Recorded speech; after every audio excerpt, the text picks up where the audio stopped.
Muy bien. Un ratito. Ahí. ¿Ven, chicos, la presentación? Sí, profe, se ve. Bueno, entonces, como le estaba diciendo, hoy vamos a hablar de lo que es la patogenicidad y la virulencia bacteriana. Vamos a hablar sobre términos técnicos, científicos, médicos, muy interesantes que a partir de ahora entonces ustedes ya tienen que manejarlo. Muy bien. Entonces, y principalmente lo que es la patogenicidad y la virulencia, en este caso bacteriana, pero que son también términos que se pueden aplicar a otros microorganismos, como ser, por ejemplo, los hongos o los virus. Muy bien. Vamos a definir lo que es la patogenicidad. ¿Qué es lo que es la patogenicidad? Entonces, la patogenicidad es la capacidad, es la habilidad de un microorganismo para causar lesiones en los tejidos y en los órganos de un animal o de un ser humano, y que esto traiga como consecuencia entonces una enfermedad. Entonces la patogenicidad es la habilidad, la capacidad que tiene un microorganismo de causar una enfermedad. Y virulencia, que si bien es cierto que dice acá grado de patogenicidad, nosotros vamos a definir a la virulencia como la capacidad que tienen los microorganismos, que pueden ser bacterias, virus u hongos, de producir enfermedades graves y muy graves.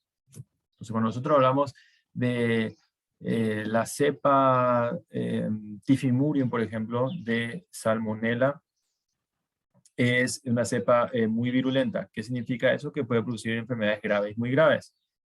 Pero hay otras cepas que tienen un poder de patogenicidad, es decir, que pueden causar enfermedad independientemente si es grave o muy grave.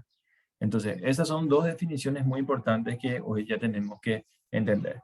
Patogenicidad, que es la habilidad o la capacidad de un microorganismo de producir una enfermedad, y la virulencia, que es la capacidad de un microorganismo en producir enfermedades graves y muy graves. Esa es la diferencia que hay entre patogenicidad y virulencia. Ambos términos, tanto patogenicidad como virulencia, pueden ser usados para, vuelvo a repetir, bacterias, para hongos y también para virus. No es que virulencia solamente se aplica a virus, sino que virulencia se puede aplicar también a bacterias o a hongos y por supuesto también a virus. Muy bien.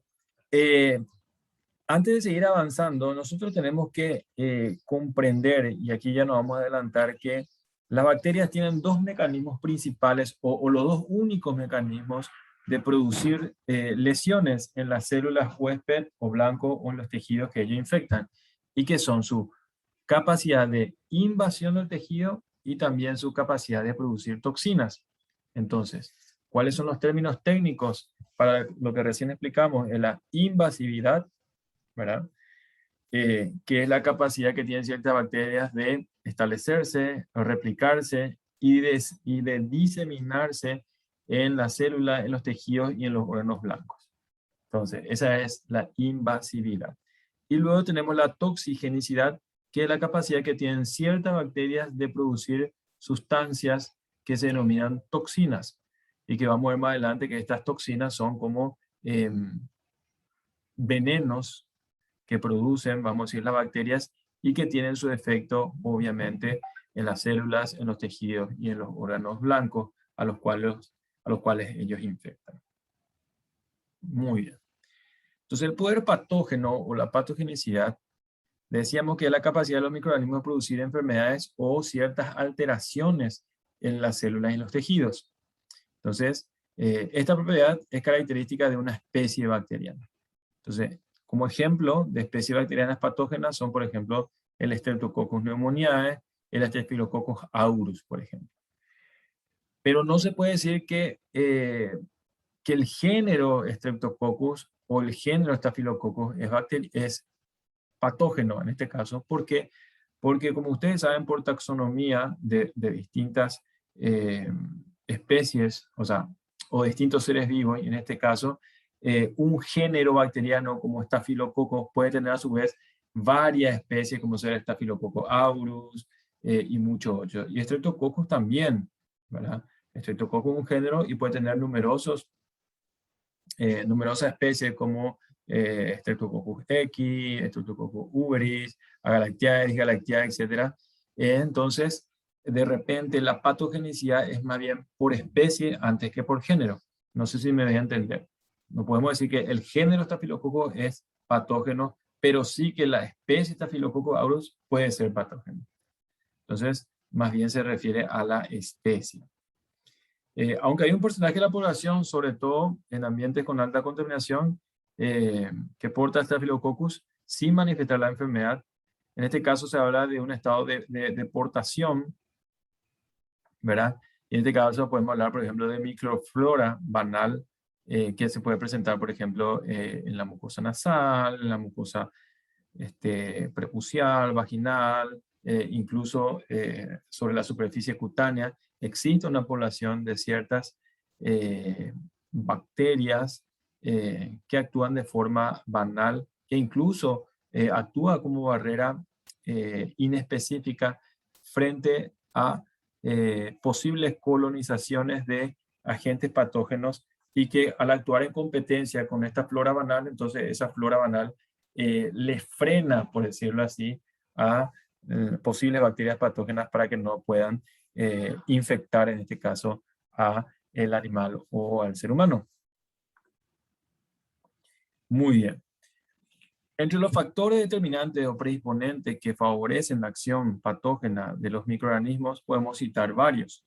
Normalmente cuando nosotros hablamos de enfermedades, sobre todo las enfermedades infecciosas y contagiosas, y ustedes me preguntarán cuáles son las enfermedades infecciosas y contagiosas, pues las enfermedades infecciosas y contagiosas son aquellas enfermedades que están justamente producidas por microorganismos, por agentes infecciosos, que pueden ser bacterias, virus, hongos, en algunos casos podemos hablar incluso de priones también.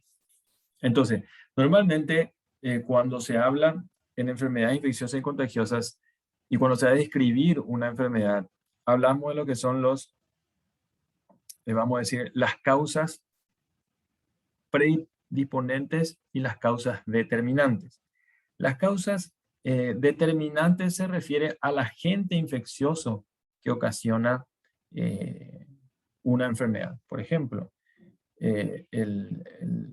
la causa determinante de la rabia, por ejemplo, es el rhabdovirus o del género Lyssavirus. La causa de la fiebre aftosa, por ejemplo, es el virus de la fiebre aftosa. La causa de, qué sé yo, pueden poner un montón de enfermedades. Por ejemplo, la causa del carbunco bacteriano es el Bacillus anthracis. Y así sucesivamente. Y cuando hablamos de factores o causas disponentes, son factores que pueden ser del propio animal o que pueden ser de factores como, por ejemplo, el manejo que se le da a los animales o factores epidemiológicos por ejemplo, de la zona donde se encuentran esos animales, que hagan y que predispongan a esos animales a contraer la enfermedad. Entonces, vamos a dar un ejemplo. Si nosotros hablamos, por ejemplo, vamos a poner el caso del carbunco bacteriano. Entonces, nosotros decimos, bueno, que la causa determinante es el Bacillus anthracis o las esporas del Bacillus anthracis que pueden estar presentes, por ejemplo, en piquetes o en potreros que están contaminados justamente con estas esporas de Bacillus anthracis.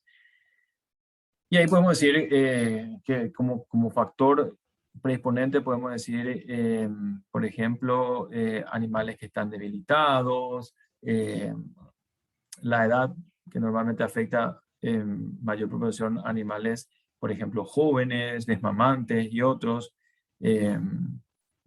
ciertas razas, sobre todo las razas europeas que son más predisponentes a sufrir estrés, por ejemplo, por el calor, por el efecto de los parásitos externos. Entonces, todos esos factores que hacen que de repente debiliten el sistema inmunológico de un animal y eso aprovecha la bacteria para producir la enfermedad.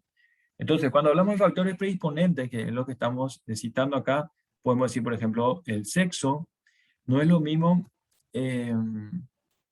una enfermedad en un macho que en una hembra en muchas ocasiones. Por ejemplo, la brucelosis. La brucelosis, ustedes saben que en la hembra produce aborto, sin embargo, en el macho muchas veces puede pasar desapercibido o a lo sumo lo que puede producir es una orquitis o una pérdida de fertilidad, ¿verdad? Después tenemos la raza. La raza, hay enfermedades, por ejemplo, como la queratoconjuntivitis infecciosa bovina, que es una enfermedad que está producida por una bacteria que se denomina Moraxella bovis, que afecta, como su nombre lo indica, el globo ocular, sobre todo la córnea y la conjuntiva, y produce generalmente una infección, inflamación localizada en el globo ocular. Entonces, en ese sentido, por ejemplo, las razas europeas, y sobre todo las que tienen los párpados pigmentados, como ser, por ejemplo, un Hereford puro o una raza como el Charolais, que son razas europeas y que son muy susceptibles a la irradiación solar que empieza en esta época, en la época estival, primavera, verano, más, vamos a decir, el polvo que de repente se puede generar, eso irrita los ojos y predispone, vamos a decir, a la colonización y la infección de la Moraxella bovis para que se pueda producir la enfermedad. En contrapartida, las razas cebuinas, como ustedes conocen, el Lord, Brahman, incluso los híbridos que tanto hoy se crían y se producen, ¿verdad?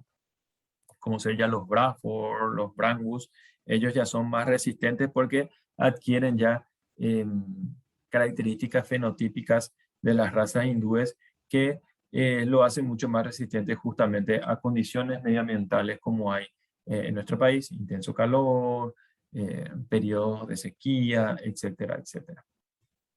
La edad.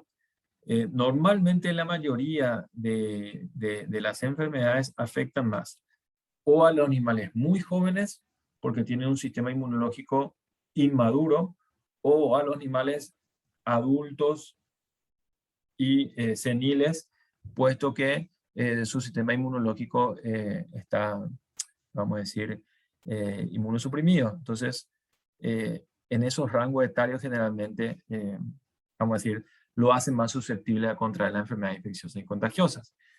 Cuestiones de manejo, por ejemplo, como la nutrición y el estado de salud del huésped, una buena alimentación y un manejo adecuado de ese punto de vista, entonces por supuesto que va a hacer que el sistema inmunológico de estos animales sea mucho más fuerte comparando con animales desnutridos y que no se los alimenta de manera correcta. El estado de sensibilidad inmunológica, esto se refiere principalmente, por ejemplo, a manejos de prevención y de control de enfermedades como, por ejemplo, la vacunación. Eso es lo que nosotros estamos sufriendo ahora mismo.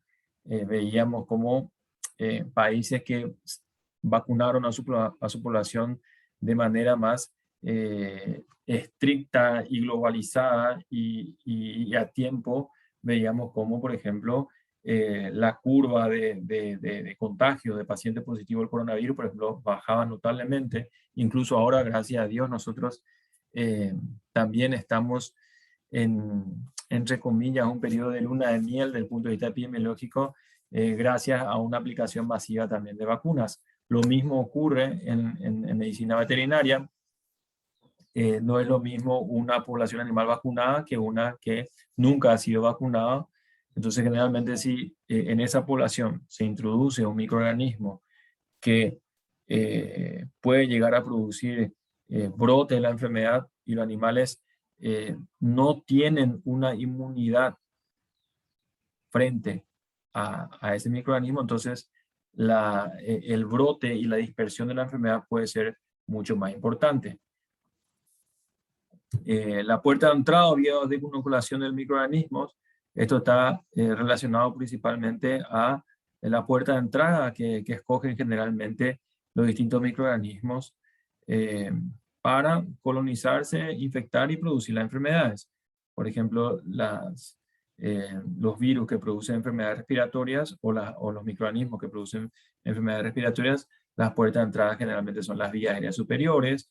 Los microorganismos que producen cuadros gastroentéricos, normalmente la puerta de entrada es la vía orofaringea, y así sucesivamente, ¿verdad? También el huésped preferencial del agente patógeno, hay microorganismos que tienen, vamos a decir, a sus huéspedes preferenciales, por ejemplo, el virus de la anemia infecciosa equina, que afecta a los equinos, el virus de la leucosis viral bovina, que afecta a los bovinos, el virus de la fiebre aftosa, que generalmente afecta a los animales biungulados, como los bovinos, de repente puede ser también porcinos, y pequeños rumiantes, y así sucesivamente.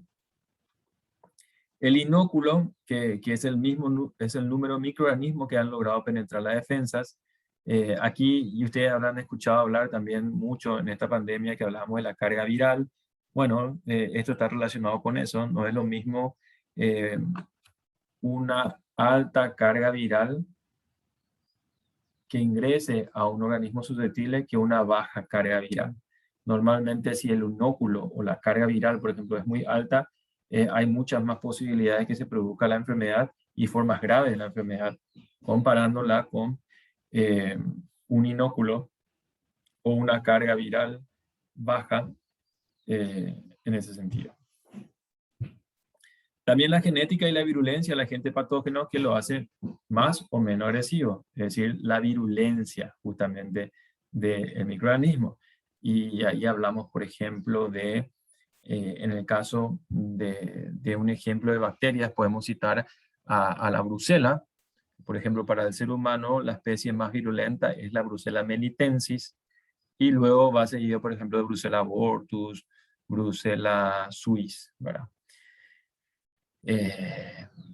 En el caso del coronavirus estamos viendo que hay variantes, por ejemplo, que son más virulentas, como era la variante Manaus. Ahora se está hablando mucho de variante Delta. Entonces, todos esos términos, todas esas condiciones son las que nosotros tenemos que manejar para comprender, para entender, vamos a decir, la epidemiología de las enfermedades, el comportamiento de las enfermedades en una población, en este caso, animal.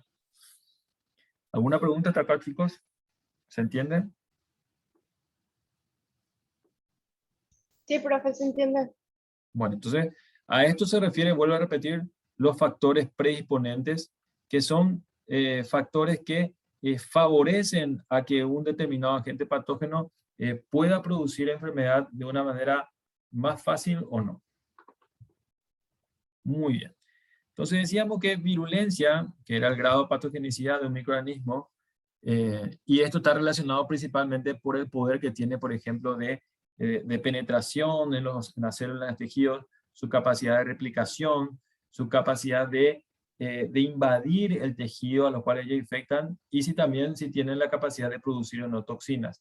Entonces, todas esas particularidades, todas esas características que tiene un determinado microorganismo, entonces lo hace más o menos virulento que otros. Y como dijimos, el término virulencia se puede aplicar a cualquier microorganismo patógeno que nosotros podamos referirnos. Podemos podemos decir, por ejemplo, que una bacteria tal es virulenta, o un virus tal es más virulento, o un hongo tal es virulento. O sea, vuelvo a repetir, el término virulencia se puede aplicar a todos los microorganismos. Tiene y se relaciona con la capacidad de transmisibilidad y poder de invasión que tiene el microorganismos, y también lo que le está diciendo, la capacidad que tiene el mismo de producir enfermedades graves y muy graves, y por supuesto también la muerte del animal o de la persona. La medición de la virulencia se mide generalmente por el número de microorganismos necesarios para desarrollar o activar una enfermedad. Entonces, en ese sentido tenemos algunos datos estadísticos, unos indicadores estadísticos que son, por ejemplo, el número de microorganismos invasores. En ese sentido tenemos, por ejemplo, la dosis letal de toxinas o microbios del 50%, que indica que matarán el 50% de los animales de prueba que son inoculados en forma experimental. Esto se utiliza mucho en estudios de investigación o estudios de experimentación animal. La dosis infecciosa requerida para causar la enfermedad en el 50% de los animales de prueba inoculada en forma experimental es el indicador 50. Y luego tenemos la dosis letal mínima de LM, que es la dosis más baja requerida para producir la muerte de un individuo. Entonces, son todos indicadores numéricos, matemáticos, estadísticos, que más bien se utilizan en estudios de experimentación animal. Muy bien. Entonces, ya sabemos lo que es patogenicidad, ya sabemos lo que es virulencia. Ahora vamos a hablar un poquitito de lo que son los postulados de Koch. Los postulados de Koch son, como yo diría, son como leyes universales, vamos a decir, en lo que se refiere a microbiología en este caso, y que se puede también relacionarlo, ¿por qué no?, también con la inmunología. Entonces, los postulados de Koch permanecen con base. Sin embargo, desde fines del siglo XIX se han demostrado que muchos de los microorganismos, o en este caso, hay algunos microorganismos que no cumplen con todos los criterios de los postulados de Koch. Como siempre nosotros decimos, en biología siempre hay excepciones. O sea, hay ciertas reglas, ciertos comportamientos en biología que son aplicados, en este caso, a la mayoría de los microorganismos, pero como siempre en biología hay excepciones. ¿Cuáles son algunos ejemplos de excepciones que no cumplen con todos los postulados Koch? Por ejemplo, es el Treponema pallidum y el Mycobacterium leprae, que produce la lepra, por ejemplo.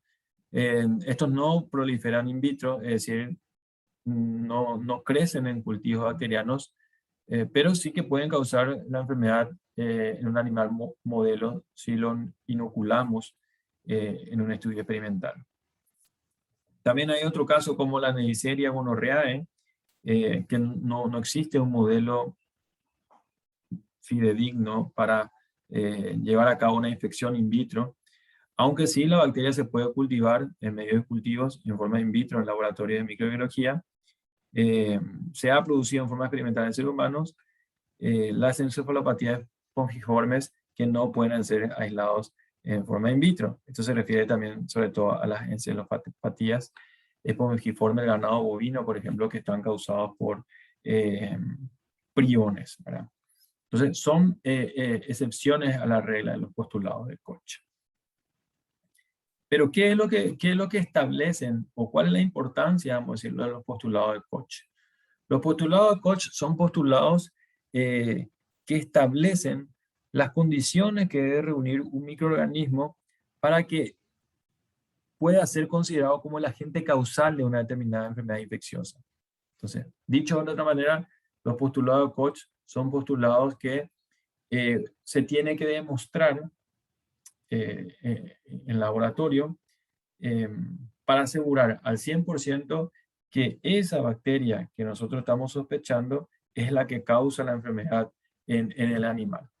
Entonces, ¿cuáles son estos postulados de Koch? Entonces, los postulados de Koch son, el primero, demostrar la presencia de microorganismos en todas las personas o animales enfermos y su ausencia en las personas o animales sanos.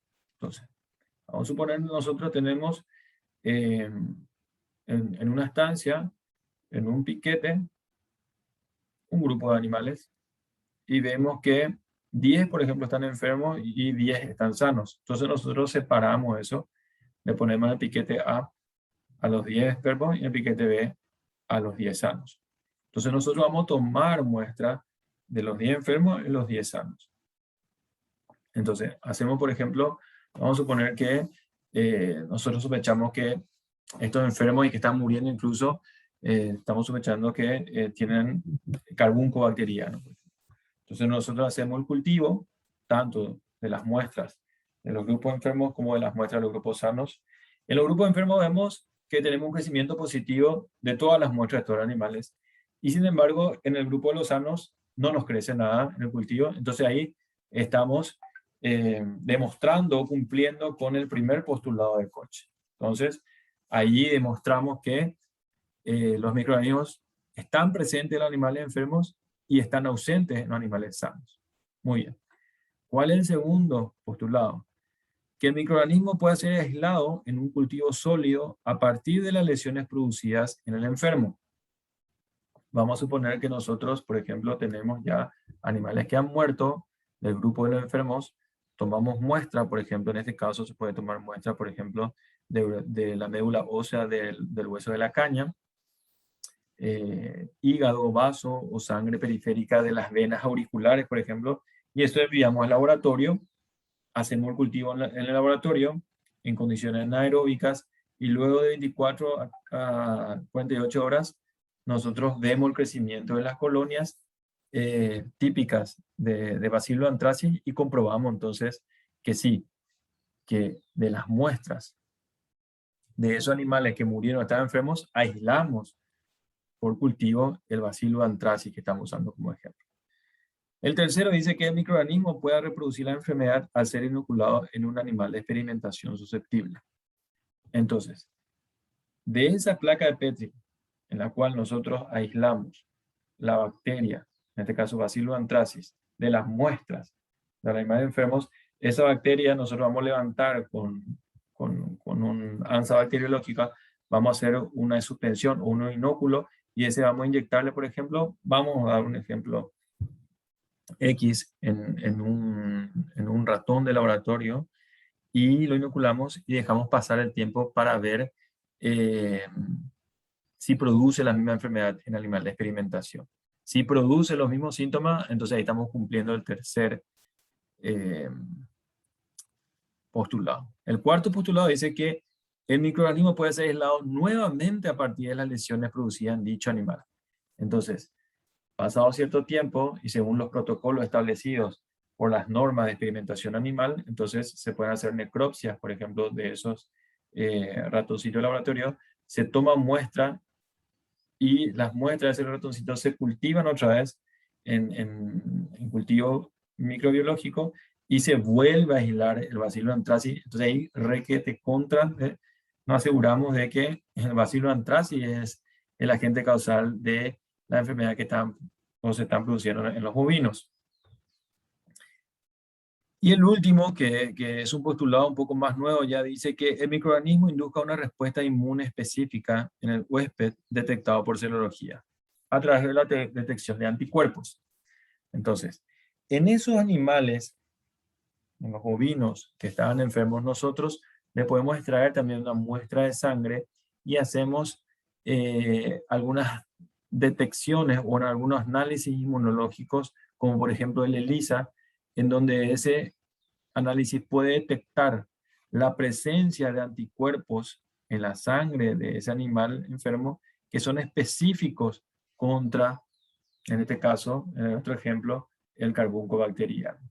Entonces, al cumplir estos 5 postulados es que demostramos 100% y científicamente que esos animales enfermos enfermaron por Bacillus anthracis. Entonces, eso es lo que establecen los postulados de Koch.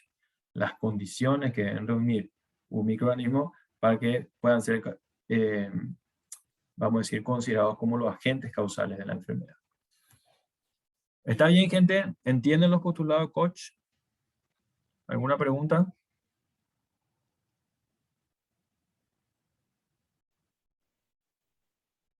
No, profe.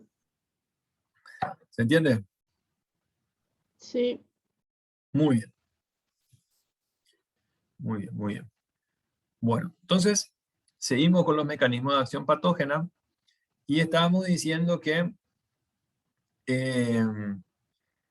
las bacterias, en este caso, para que puedan causar una enfermedad, deben ingresar al organismo del huésped, deben adherirse a los tejidos y luego deben empezar a replicarse, penetrar y evadir las defensas y luego empiezan a causar daño en las células y los tejidos huéspedes. ¿Cómo causan? Vuelvo a repetir, ¿cómo causan daño o cuáles son los mecanismos de acción a través de los cuales las bacterias producen lesiones o daños en las células y en los tejidos y en los órganos huéspedes a través de su poder de invasión, que es la invasividad, y su capacidad de producir toxinas, que se denomina toxigenicidad. Esas son las dos únicas maneras que las bacterias producen lesiones, vuelvo a repetir, en los tejidos. Algunas bacterias pueden actuar con los dos mecanismos de acción o hay veces que solamente con una.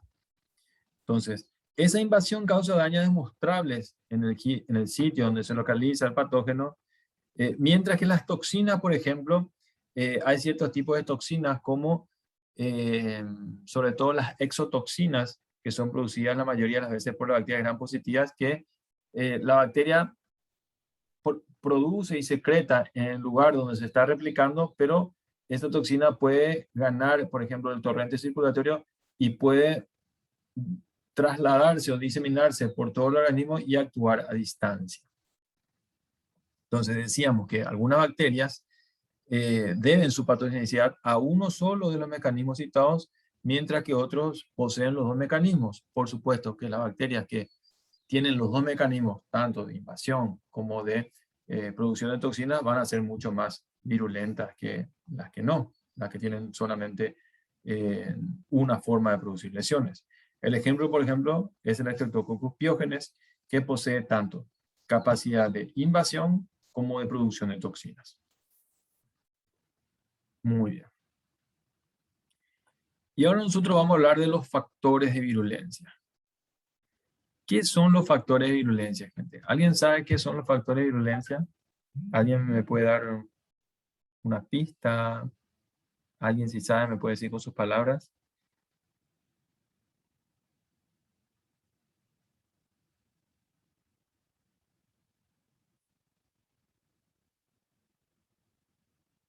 Yo no sé, profe. Ok. Entonces, los factores de virulencia son ciertas características o ciertas cualidades que tienen o que tiene una bacteria que lo puede hacer más virulentos que otras bacterias. Y vamos a ver cuáles son esas características, esas cualidades, esas pequeñas estructuras que tienen algunas bacterias que lo hacen más virulentas que otras. Entonces, a eso se refieren con el término de factores de virulencia. Entonces, ¿cuáles son esos factores de virulencia? Y vamos a ir citando las más conocidas. Por ejemplo, las fimbrias. Entonces, las fimbrias son estas estructuras que son parecidas a los pili, ¿verdad? Que tienen las bacterias y que tienen ciertas estructuras, ciertas proteínas como las adhesinas y los ligandos que se hallan generalmente en el interior de estas fimbrias. Entonces, ejemplo de bacterias que contienen estas fimbrias son las cepas de Escherichia coli enterotoxigénicas. Vamos a acordarnos que Escherichia coli es una especie de enterobacteria que no todas son patógenas, pero hay algunas que sí, como estas cepas de Escherichia coli que producen enterotoxinas. Entonces, ¿para qué les sirve también estas fimbrias, las bacterias? Ven que son como pequeños pelitos que tienen las bacterias y lo que hacen esto es ir palpando o tocando, hablando mal y pronto, vamos a decir, a las células de las distintas mucosas para detectar cuál es su célula o tejido blanco. Y una vez que lo detectan, eso lo ayuda a adherirse a la bacteria para luego invadir y penetrar. Entonces, básicamente, esa es la Adherirse, principal función. Le ayuda a adherirse a la célula o tejido blanco. ¿Sí? ¿Alguien preguntó algo? sí, eso no era, profe, que sí se adhería a la célula o a la bacteria y después dijiste que se adhería a la célula. Sí. ¿Cómo esa bacteria se adhiere o cómo se da cuenta que es un célula blanco? A través de receptores. Tanto la bacteria cómo las células huésped tienen receptores que son específicos y una vez que detectan esos receptores, allí se adhieren. Entonces, esa es una de las principales funciones de las fimbrias. Otro factor de virulencia son las cápsulas, que nosotros ya vimos ya en estructuras bacterianas. Las cápsulas, que aquí se ven perfectamente en este frotis, que son como un escudo o una coraza que tienen algunas bacterias y otras no, y cuya principal función, por ejemplo, es que previenen la fagocitosis por parte de los macrófagos. Entonces, ¿cuáles son algunos ejemplos de bacterias que tienen cápsulas? Son, por ejemplo, el Streptococcus pneumoniae, Klebsiella pneumoniae, Bacillus anthracis, acá vemos el Bacillus anthracis, que tienen esa capacidad. Entonces, vemos fimbrias, cápsulas, luego tenemos las enzimas, que hay bacterias que tienen la capacidad de sintetizar y secretar incluso enzimas que contribuyen a su patogenicidad o a su virulencia. ¿Cuáles son algunos de esos ejemplos de enzimas? Bueno, tenemos por ejemplo las leucocidinas, la hemolicina, la coagulasa, la quinasa, la hialuronidasa, la colagenasa, factor necrosante y por supuesto también las toxinas. ¿En qué, vamos a decir, les favorece la producción y la secreción de estas enzimas? Es que muchas de estas enzimas van a hacer que la bacteria pueda fortalecer su cualidad de invasión en los tejidos, o puede ser, por ejemplo, que le ayude incluso a camuflarse y, entre comillas, pasar desapercibido del sistema inmunológico y de las células de defensa del animal. Y por supuesto también, vamos a decir, la degeneración o la lesión de las células y los tejidos blancos. Entonces vamos incitando cada una de estas principales enzimas que pueden ser producidas y sintetizadas por las bacterias. Entonces tenemos las leucocidinas, ¿verdad?, que atacan ciertos tipos de glóbulos blancos. Por ejemplo, destruyen los glóbulos blancos, sobre todo los que están relacionados con la fagocitosis, a los glóbulos, a los macrófagos, por ejemplo. Entonces, atacan justamente a las células que tienen que defenderle al organismo. También puede producir la liberación y ruptura de las lisosimas, ¿verdad? Y eso descarga, como ustedes ya saben por biología, un arsenal de enzimas que pueden producir daño tisular. Entonces, tenemos ya las leucocidinas. Después tenemos las hemolicinas, que causan lisis de los glóbulos rojos. Tenemos ejemplos típicos son los estreptococos, ¿verdad? Los estreptococos se dividen de acuerdo a su capacidad de lisis de los glóbulos rojos en alfa hemolíticos, beta hemolíticos y gamma hemolíticos. Muy bien. Entonces, cuando decimos que son alfa hemolíticos, secretan hemolicinas que causan lisis incompleta a los glóbulos rojos. Una hemolisis, pero que no es muy fuerte.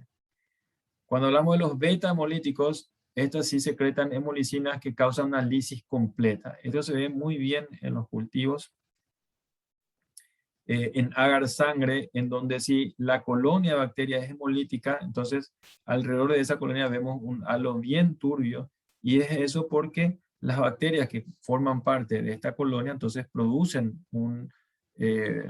una hemolicina muy fuerte que produce una destrucción completa de los glóbulos rojos. Fíjense en estas fotos. Y esto es un hallazgo muy importante cuando realizamos un cultivo, porque generalmente las colonias de bacterias que producen una hemólisis beta, una hemólisis fuerte, generalmente son indicadores que estamos frente a bacterias muy virulentas. Y después tenemos la gamma hemolítica, que no secretan hemólisis y simplemente no hay hemolicinas. Muy bien. Después tenemos las coagulasas, ¿verdad? Que estas enzimas lo que provocan es la coagulación de la sangre. Entonces, los coágulos sanguíneos protegen a las bacterias de la fagocitosis por los glóbulos blancos y otra defensa del hospedador. ejemplo de bacterias que producen la enzima coagulasa son los estafilococos. Hay un grupo, incluso hay una clasificación del género de estafilococos en estafilococos coagulasa positiva por un lado y coagulasa negativa por otro lado. Los que son coagulasa positivas pueden producir infecciones locales como forúnculos, abscesos, y también desde el punto de vista de la microbiología de alimentos, es muy importante su hallazgo, puesto que los estafilococos coagulasa positivos producen toxinas que pueden tolerar incluso procesos térmicos de la industria alimenticia, como por ejemplo la pasteurización, y pueden resistir eso. Entonces, si un producto como una leche, por ejemplo, contaminada por toxinas estafilococos coagulasa positiva, entonces eso puede generar procesos gastroentéricos en las personas, por ejemplo. Entonces, ¿qué es lo que hace la bacteria en este caso? La coagulasa hace que se forma un coágulo sanguíneo y la bacteria es como que se camufla con ese coágulo sanguíneo, entonces los macrófagos no pueden detectarlo y no pueden fagocitarlo. Entonces es una forma de protección que tiene la bacteria contra los mecanismos de defensa o el sistema inmunológico del animal, en este caso. Después tenemos las quinasas, que son enzimas que disuelven los coágulos sanguíneos, como la streptoquinasa de los Streptococcus o la estafiloquinasa de los Staphylococcus. Entonces, ayuda a la diseminación de la bacteria, bacteremia. Entonces, ¿qué es lo que ocurre en este caso? Una vez que la bacteria esquivó ciertos mecanismos de defensa del sistema inmunológico, después necesita salir de ese coágulo para poder diseminarse por las células de los tejidos huéspedes, y los que tienen capacidad de mayor invasión, incluso invadir más allá del lugar donde colonizaron. Entonces, para eso sirven estas enzimas quinasas que disuelven ese coágulo sanguíneo y ahí le permite entonces diseminarse. Luego tenemos la hialuronidasa, que descompone el ácido hialurónico, que se encuentra, sabemos nosotros que son componentes muy importantes de la estructura del tejido conectivo. Es un factor de dispersión. Son enzimas que son producidas por muchas especies de Clostridium. Entonces ven cómo esta enzima, ¿qué es lo que favorece? La invasividad, la capacidad de invasión que tiene esa bacteria, puesto que tiene que romper el tejido conectivo de un determinado órgano para poder invadir cada vez más. Lo mismo la colagenasa, que descompone el colágeno, que se hallan varios tejidos conectivos. Aquí tenemos el Clostridium perfringens, que produce, por ejemplo, la gangrena gaseosa, y utiliza esta enzima para diseminarse a través del tejido muscular. Acuérdense ustedes que todos los órganos tienen un estroma y un parénquima. El parénquima es la parte funcional del órgano y el estrómago es el tejido conectivo que actúa de soporte del estroma. Entonces, para poder penetrar e invadir, en este caso en el músculo, por ejemplo, que tiene el Clostridium, entonces tienen esta enzima colagenasa que lo que hace es degradar al tejido conectivo del estroma de los músculos. Hay otras que producen enzimas como el factor necrosante, que produce la necrosis y luego la gangrena de los tejidos. Y también es importante luego hablar de las toxinas, ¿verdad? Entonces, cuando nosotros hablamos de las toxinas, tenemos que decir que son sustancias venenosas que están producidas en este caso por las bacterias. Y es considerado como un factor primario de patogenicidad.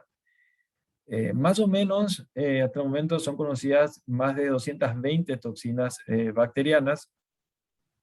El 40% de ellas produce daño en la membrana celular.